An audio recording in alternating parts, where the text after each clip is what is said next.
Welcome, my dear ones. This is Tracy Anderson Askew, your host for the Transform Your Birth podcast, changing your mind about birth one story at a time. Each week, we'll be exploring a birth story through the lens of what birth can teach us. I'll be digging deep into each story so you can learn what it is that can change the way a birth unfolds. We can't control birth, but we can influence it. So listen in to find out how. Enjoy. Professor Deborah Davis joins me today from the University of Canberra and ACT Health to discuss the impact of the environment on birthing women, a topic we must all consider when optimising our body's response to birth. Even though a woman might consciously feel safe in an environment, her body will tell her otherwise if there are aspects to her environment that cause her to release adrenaline, changing the way her labour unfolds. We also delve into high rates of labour induction and augmentation, and questions to ask your carers when making these decisions to identify the difference between a medical necessity and a choice. This is a deeply informative episode that will help you to navigate the birth process. Enjoy.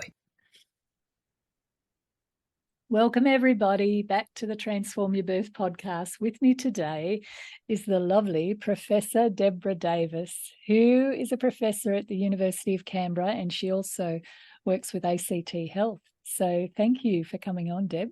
Oh, thank you, Tracy. I'm really happy to be here. Yeah, she's also been a grandmother of one of my birthing mothers, and she was at the birth, and this was Kalia's episode with that dirty big baby boy she had. How amazing was she? She was fantastic, and it was a surprise to us all that he was so hefty, 4.5 kilos. 4.5 kilos. Nice. What was it like being a grandmother in that space?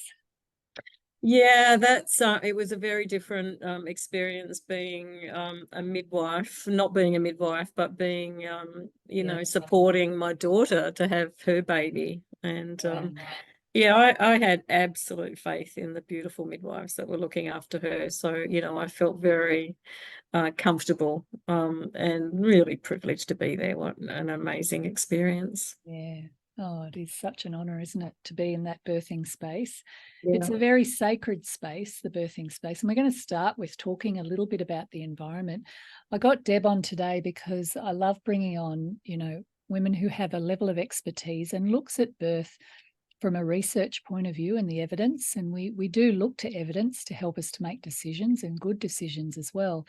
And we do know that even though research is coming in all the time from different people exploring different areas of birth and medicine, that it can take a while for that evidence to find its way into hospitals and into practice. In fact, it can take over a decade, I've heard, for it to become, best practice in birth. So it's always worth checking and challenging some of the things that are being offered in the birth process. But let's start by talking about the environment, Deb. What can you tell us about the importance of the environment that a woman births in? Yeah. Let me just start by saying I've had exposure as a midwife to all sorts of environments. I've worked in hospital settings, labour wards, birth centres, different ones, different hospitals, different countries, home birth, different women's homes. So I have and that experience really developed a passion in the topic for me about environment and how it not only shapes women's behaviours and outcomes, but also midwifery practice. And that was the topic of my PhD, and I've done a lot of research in that area since, talking to midwives about what they notice about women in different environments, how we can facilitate birth, whatever the environment, what are the important things. We did develop some guidelines around birth environment to look at really trying to promote optimal environments for the work with women's physiology, and looked at women's outcomes as well in different kinds of environments. So the environment's really underrated, I think. for for in our discussion and in our research. And I guess it's a nebulous kind of term in a way, that what is an environment? Is it the vibe, the space, the atmosphere, the sacredness, as you spoke about, or is it the physical features of the room, the shape, the equipment that's in there, the smells? And, of course, all these things really combine to create an environment. And I've seen, fantastic births in all sorts of different environments, but we have a lot to learn, I think, about creating environments that work with women and women's physiology and families' comfort and sense of safety, so that we can maximize women's potential and work with, as I said, work with their physiology to help them have the best birth they can have. So environment matters a lot. Yeah. And the idea, if you even just contemplate any animal and its environment, is going to respond, because when we're in labor, we're highly, highly sensitive. Our sense of smell becomes really acute, hearing, eyes, because we're on the lookout for danger. And we are no different to animals. We are an animal. And so it makes sense then that the surroundings are either going to send a signal to that mother that she's safe or she's not. So with that in mind, Deb, what do you think constitutes, or what does the evidence tell us about what constitutes and supports the physiology and the optimization of that woman's response to her birth? Yes, and can we just sort of dig a bit, I guess, into those signals to women about safety, because they're happening not on a conscious level. We are primitive beings, actually, and of course we're animals, and you think about your pet cat or your pet dog, where they go to labor and birth and what they're seeking out. So, we could start there. But if we just take a step back and look at what's happening, how our bodies respond to an environment, I think that is a good foundation point. And when I'm talking to my students about environment, I do use that analogy of animals. I think that, it's perfectly true. But I put up a slide which has just got a photo on it. And, it's a photo of a part of some city that's, slightly kind of dodgy. It's dusk. There's a bridge. There's graffiti. There's a turned over shopping trolley.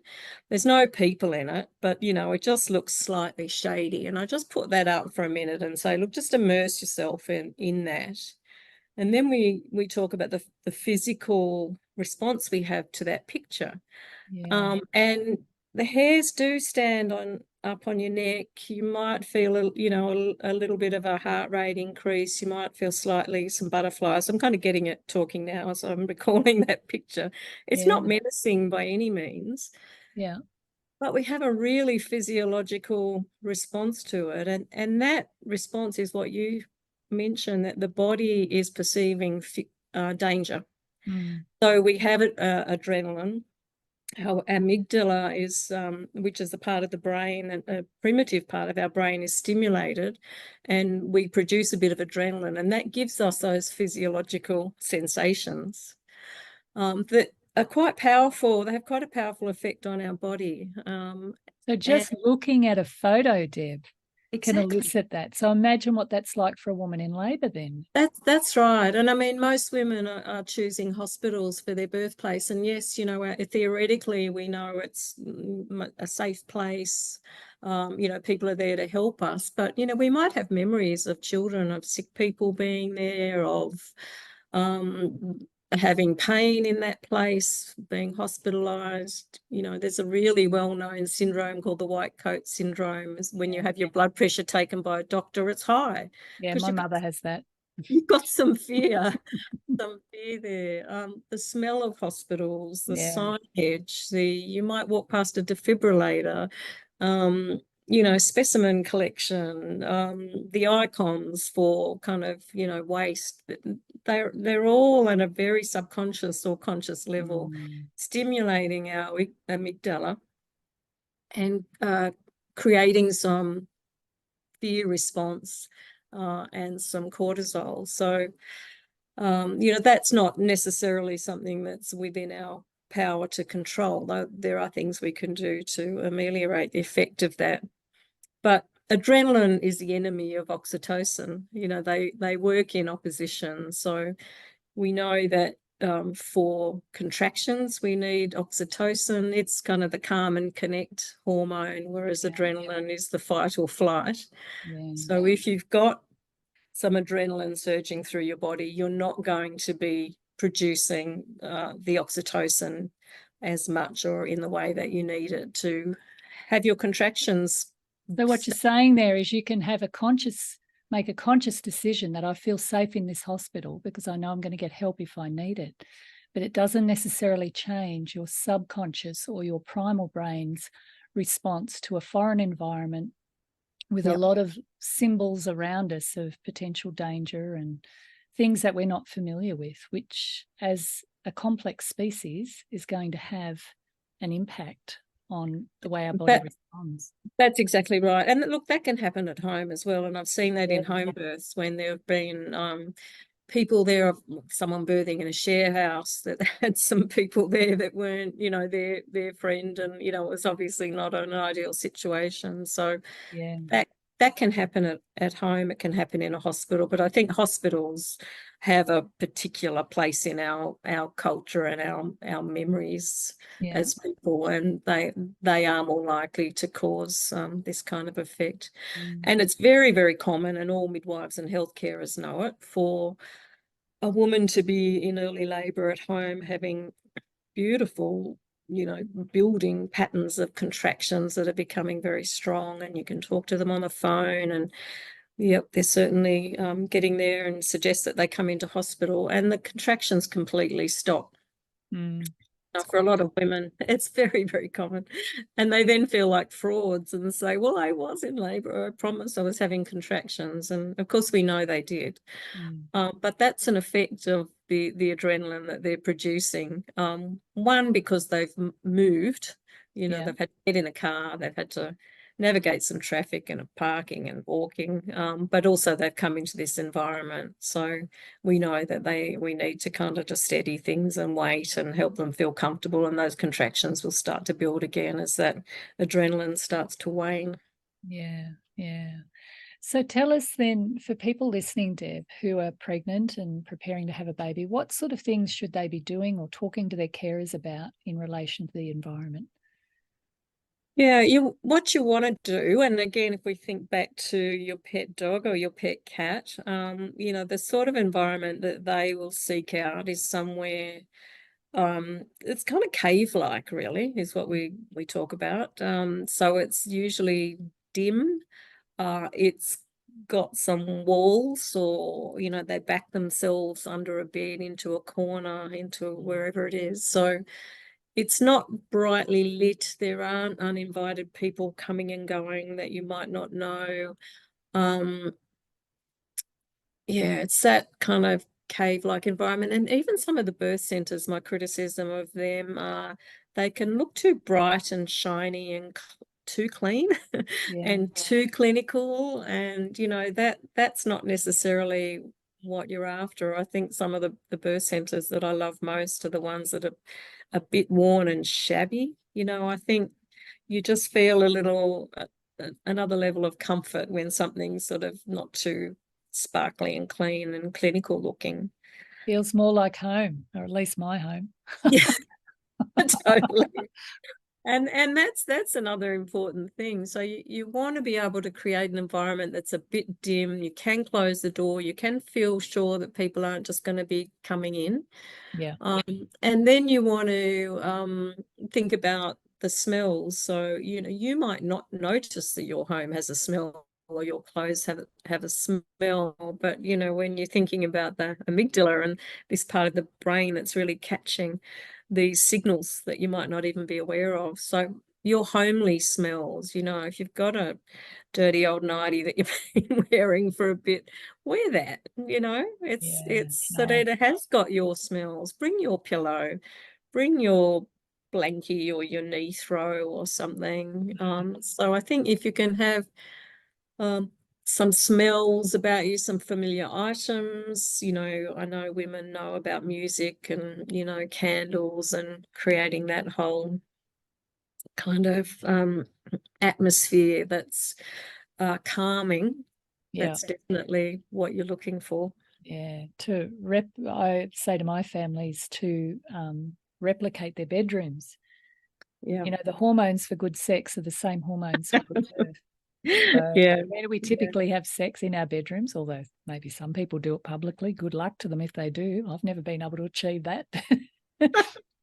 Normally it happens where we feel safe and protected. Yeah. And birth is exactly the same, isn't it? Yeah. Yeah. Yeah, that's right. And, you know, thinking about women's behavior at home as well. You know, it is often those smaller rooms that they birth in. They have their whole home, but, you know, it could be the bedroom, it could be the bathroom sometimes. You know, they kind of retreat into those sort of more private places within the home to have their babies. I think we had, who was it? Was it maybe Amy or Chelsea? One of our recent podcasts, she was saying how she went into, she was at the birth center, had a beautiful big room, but she went into the bathroom and closed the door, and she was in there. She didn't want anybody in there with her. And I remember being at a birth, and the same thing happened. Every time we went anywhere near the woman, myself, I was the doula, and she had an independent midwife. She was at home. But anytime we went anywhere near her labour would stop, and the midwife cottoned onto it, and she just put her in the bathroom, closed the door, turned off the lights. She was in the bath, and eventually we were just sort of all out there, and then we could hear her labour start to really kick in, and when we could tell she was pushing, that's when we went back in. But like even the sensitivity of people around can stop labours, and women typically know this, even if they don't know it consciously. They have those impulses to protect. Oh, yes, completely. And, you know, I think with other children being at births as well, it's really important that someone that the woman feels really confident in is taking care of those other kids, because obviously, you know, they can't do that, but they also don't want their attention drawn necessarily to worrying about that. So for sure. another good point. But I think that's really common as well, Tracy, women labouring in bathrooms and closing the door. And, you know, as a midwife, you mentioned about listening to them. You only need to be able to hear them very often to know exactly where that labour's up to. So it's a really safe thing to do, to go in that room, close the door. Yeah. If that's what you need, that's what you need. Yeah, it supports that physiology. This is making me think about well, two things: induction and augmentation. Let's talk about augmentation first. So augmentation is when a labour comes to a point, and it might be faltering, the contractions are easing off, and then you might be offered some syntocinon to keep the labour going. So it's considered as a labour that's stalling. And just recently, I think I was listening to a podcast. I think it might have been the Midwife's Cauldron or something, where they had a woman who's been studying the pauses that can happen in labour, and to see those pauses as not something where the labour is stalling, but a normal part of the labour process. Now, obviously, if a woman's come from being at home and into the hospital and it's a new environment and her labour stalls, then it's very, very normal that happens. Once she gets comfortable, once she gets into the zone again, and she relaxes into her new environment, then typically those contractions will come. But even in any labour, there can be pauses. What do you know about that, Deb, and what can you tell us? What I know about that is largely anecdotal. So midwives who experience women's labours that are undisturbed will notice pauses. And I've had many. I was just recalling as you were talking, a woman, I think it was her second baby at home, and her quite furious labour, her contractions completely stopped dead, not another one for like an hour, and she actually went to sleep. And everything was really normal with her baby and everything else. And then she woke up, vomited, and pushed out the baby. Wow. So they do happen. And as I said, all midwives will have experience of this who have worked in environments that do allow that. But the trouble is that in many settings, it's really seen as pathological and something we need to interfere to bring labour back on. That's a situation where augmentation of labour would be used, absolutely. And the other way that you is often used is to rupture the membranes artificially. It's another way of augmenting labour because that brings the head down, helps produce some prostaglandins, and it usually really spurs on the contractions as And yet well. we don't want to break the waters too early, because that can predispose women to having malpositioned heads and things like that. If we haven't allowed that And this is to shrink that baby into a good tuck dive position, then it can create more complexity and obstruction potentially. Yeah, and the trick is that all these interventions have their place, whether it be artificial rupture of membranes or augmentation or induction of labour, but they come at a cost. There is not a single intervention that doesn't have some risk or potential unintended consequence. Yeah. So you just have to be so very judicious about how you intervene, and getting that right. It's the necessary interventions that will improve the outcomes. But unfortunately, we have far, far too many unnecessary interventions. And we know this from, the World Health Organization, for example, still recommend a caesarean section rate of less than 15%. Yeah. They say there is no clinical benefit to a caesarean section rate that is any higher than that. And, of course, in Australia, we're double that. So at least half of the caesareans, the unnecessary, we call them, at least half the caesarean section rates aren't needed and aren't bringing the benefit, but they do add some risk to the clinical and psychological experience. So I think augmentation of labour, last time I looked, for first-time mothers was about 40%. So that's when the labour has started naturally, but given a boost, usually with a drip of syntocinon. So tell me, Deb, sorry, you having a little cough there. Deb's got COVID, bless her, and she's still doing it. I feel not too bad. I'm a bit tickly. I'll just tug on some. No worries. So that's a tricky situation for people to be in, where they're in labour. It seems to have stalled, potentially because they've come in, but it can stall at any time. And yet that stalling could be the most natural thing in the world and just part of the labour and no real issues. How does a couple navigating that, or a woman navigating that, how do they know the difference between augmentation that needs to happen and augmentation that could be completely unnecessary? I know it's the magical question, so you better give me the magical answer now. I wish I did. Good luck. It's very tricky because, I think about, if I've got a plumber or a mechanic doing some work on my car, I know nothing about cars. Yeah. So I'm really after their expertise. That's why they're involved, why I'm involved with them at all. So you kind of need to be able to, you want to be able to absolutely trust what they've got to say. But in these large sort of maternity systems, they are very much driven by avoidance of medico-legal risk. There's a lot of drivers in practice that aren't about evidence at all, as you said. Where it's a very bad environment for evidence-based practice. There's a lot of what we do that's not at all evidence-based. So we do have to simply be for convenience, can't it? Just to get the job done. So pushing it along. Yeah, I think yes, there can be. I think, there is yeah. There is pressure of time, Deb, isn't there?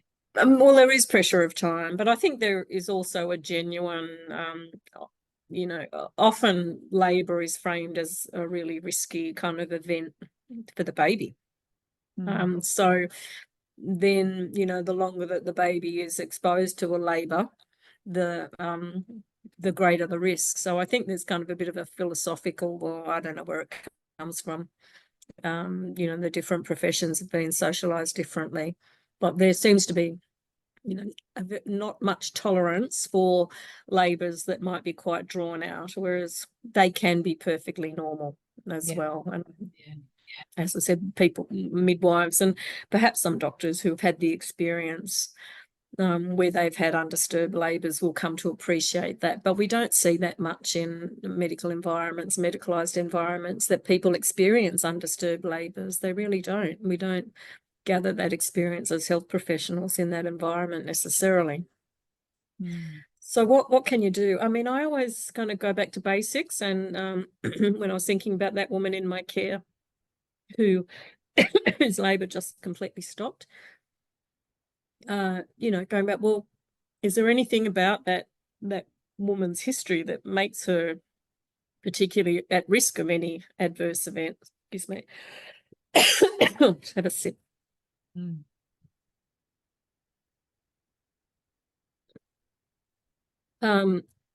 Is there anything about the way the fetus is coping with that labour to date that makes me worried? Yeah. So if there's sort of nothing in her medical history that would make me worried, her contractions have been, a good pattern. There's nothing I've been worried about. There's been nothing about the way the fetus has responded that's made me worried. So kind of going back to the basics, there is a level of intuition. I mean, sometimes, very often mothers know when something's right and when it's not right. Yeah. So there is about, the intuition of that woman that would come into play. And so if her labour has stalled, then it's a fair question to, rather than just go straight down the path of augmentation, to say, well, I'd really appreciate a bit of a rest now. So how about I have sleep? And we can revisit whether we need to bring this on, assuming baby's well and she's well. There's no reason why she can't use that break to regather herself and enjoy a bit of a rest, and her partner too. Do you think that's a fair call? It really would depend on the circumstances. I'd hate to make that call for everybody, but and I would say in a hospital environment that would be a really unusual thing to do.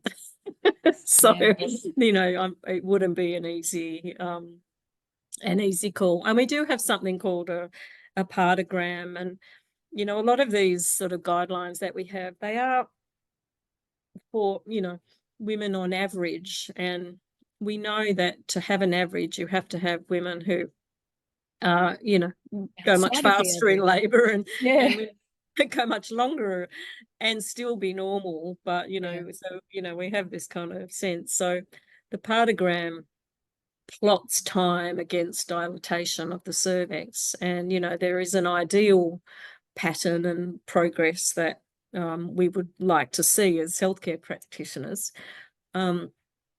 But it doesn't mean that people are faster or slower are necessarily having a pathological experience. It can still be completely normal, but you have to make those decisions based on the individual woman's situation.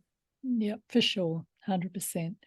But there's a series of questions that you can ask, which can help you gather the information that can help you identify potentially the difference between is this necessary, is this a necessity, or is this a choice? And it's we sometimes use the brain metaphor, but I just very, very quickly, I'll just shoot the questions out, and it's, what are the risks? What are the benefits? Are there any alternatives?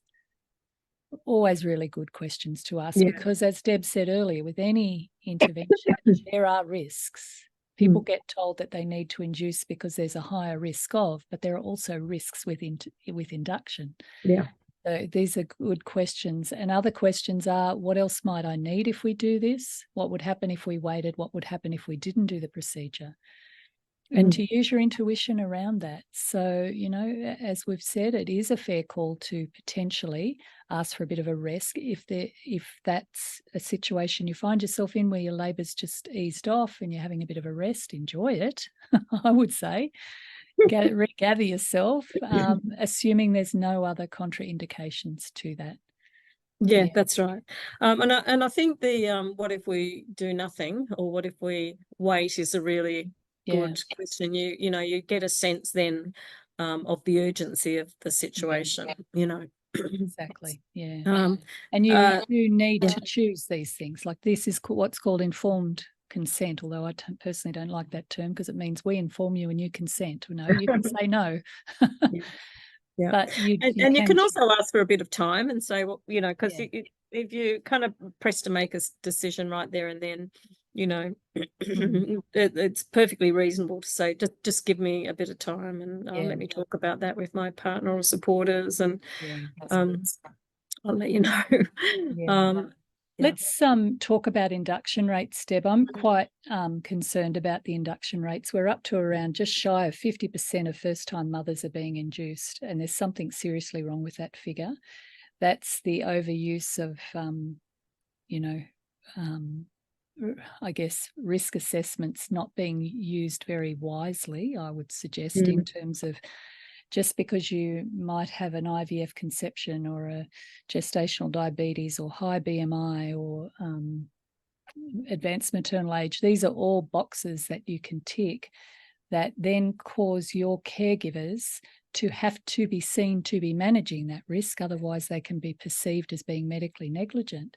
Now, just because that's on offer doesn't mean you have to agree. And what the evidence is showing us, and I heard this from Hannah Darlin just recently on a podcast, is that there's more babies finding their way into NICU, in neonatal intensive care. So there are risks with inducing babies early. However, it might be really appropriate. So making that decision is a big call, and it's something we certainly support our parents to do by giving them the questions to ask in order to really feel their way through it, and to also tune into their own intuition about the wellness of the baby so they can make good decisions.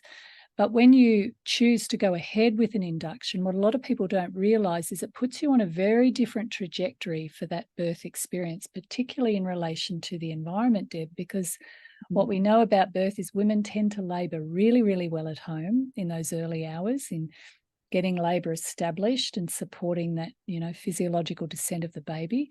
Their contractions, they tend to, labour really, really well, and then hopefully make the transition into hospital in well-established labour towards the end of your labour, ideally before the pushing stage.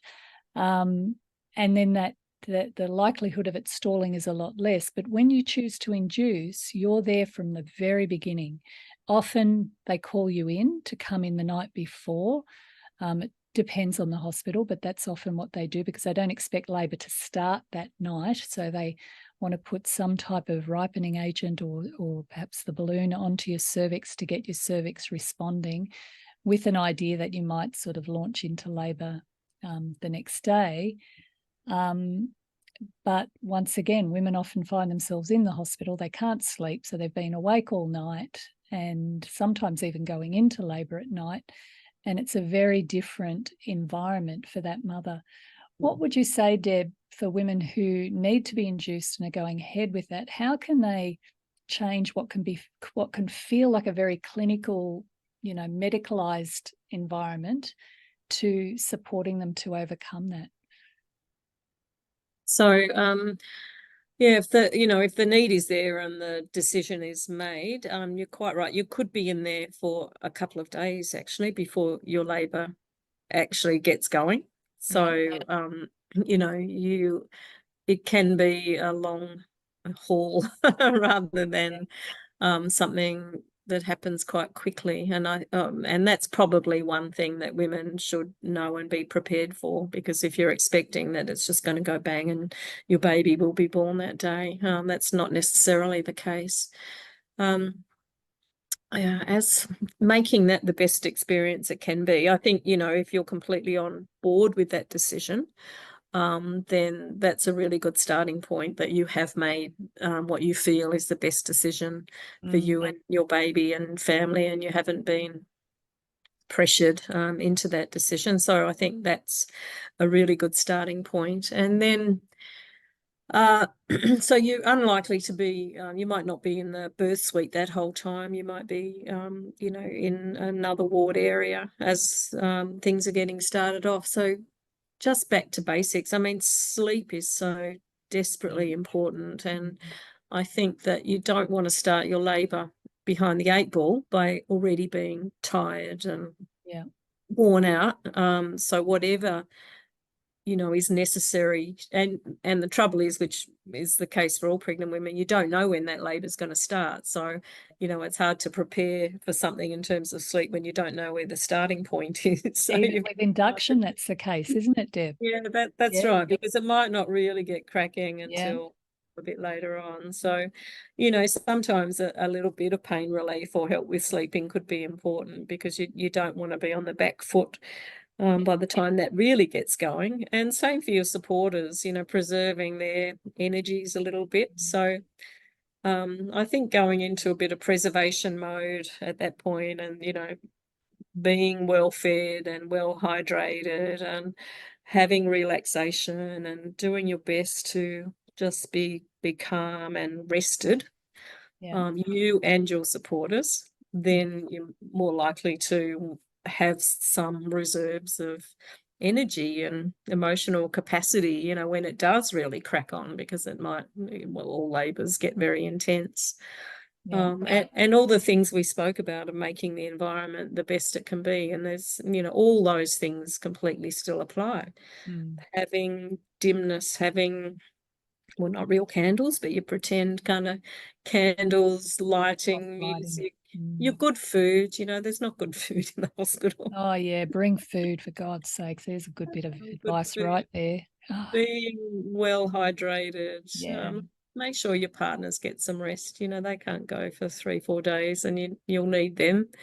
So that kind of preservation mode and all those things, they all come to the fore, and they're all equally as important if you're having an induced labour as you are when you're having one that's not induced. Yeah. I've had women who've gone in for inductions and it hasn't been very successful. The labour hasn't sort of kicked into gear, and have just said, just stop this. I need to go home. I need to recalibrate, and have actually done that. So if you do find out that, it's not coming on board, and these, I remember 2 women specifically, and one of them, she said, I just wasn't in the right headspace. I just knew that I was pushing against what my whole being was telling me. And she just went home. She had a bit of a rest. She got herself recalibrated, and then she came back to complete the job. So I think it's interesting to always recognise that, there's still mystery with an induction. You don't know how it's going to unfold, but self-preservation and making sure you get plenty of rest and good food is really important. Yeah. This is really good information, Deb, for women preparing to have a baby. Is there anything else you want to share that we haven't covered? Let me think about it.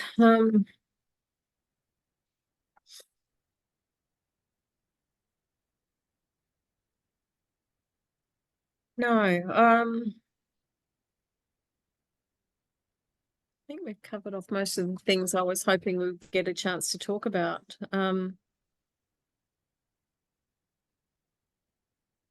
Sorry, my brain's gone a little I think you're doing incredibly well, given your body's fighting an infection right now. That's all right. But I think